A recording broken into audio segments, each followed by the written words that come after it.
Is the Obama administration deliberately stonewalling about Libya? As we said, a group of Republican senators is demanding answers today. Senate Republican Whip John Kyle joins us. Good evening, sir. Good evening, Greta. Nice to talk to you. Nice talking to you. Senator, there have been at least about 7 letters from Senator McCain, Senator Lindsey Graham, they don't get answered, and they've been going out over a period of time. Are these letters just sort of a futile gesture, or will something happen from them? No, I've read the letters. They ask precisely the right questions. And let's just respond to a couple of things that have occurred already this evening. First of all, Catherine Herridge, who you interviewed, has done incredibly good reporting on this story from day one. In fact, David Ignatius in the Washington Post yesterday wrote a piece in which he complimented Fox News for raising all of these important questions, which he said had to be answered. And then he listed a group of the questions, some of which you've raised here. And he also says that the timeline of events should be provided before the election, not after the election. And Greta, if I could make that point right now, you have so many questions about the commander-in-chief and what he did or what he didn't do, whether his orders were clear, that this has to be cleared up before the election so we, the people who employ the commander-in-chief, can make a decision about whether we want to rehire him. And I would just mention, according to Congressman Chaffetz, the order that the president allegedly gave, that he said he gave, may not have been clear. And one of the first things in military doctrine, of course, is commander's intent. The people who follow the commander's orders need to know what his intentions are. If his order was not clear, we need to know that. If it was clear, we need to know why it wasn't carried out, because presumably it wasn't carried out, or there would have been action to protect the people in Benghazi. And Greta, could I make one other point?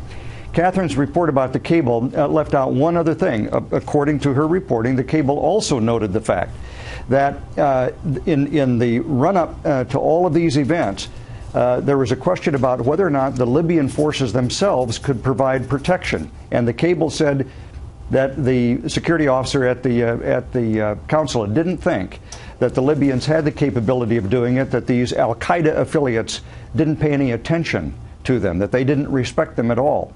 And yet, when there was a call for help during the events as they were transpiring, our forces had to wait about 20 minutes at least for the authority to go forward.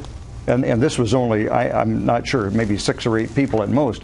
They had to wait that long while our government checked with the Libyan forces to see whether they could show up and do any good. And of course, they couldn't. So eventually, our guys were told to go ahead, one of whom was killed. There are so many things about this that need answered. The preparation beforehand, the security beforehand that didn't happen. When we knew that there had been threats, we knew that there were warnings, there had been requests for more security, all denied.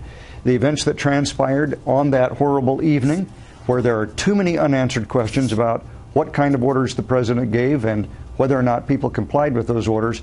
And then something we haven't even talked about, but I've talked too long here, and that is the follow-up, the fact that obviously we're not following up very well because the president doesn't want to have to send anybody to Guantanamo or some other country for interrogation.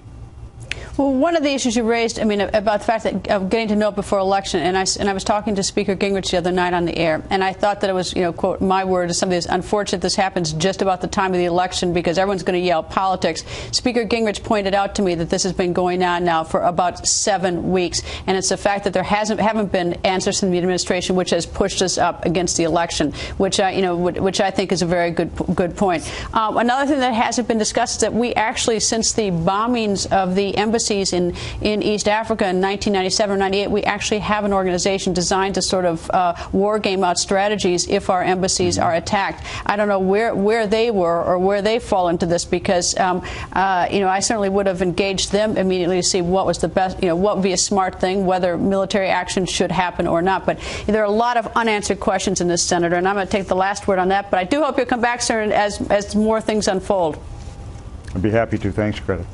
Thank you, sir.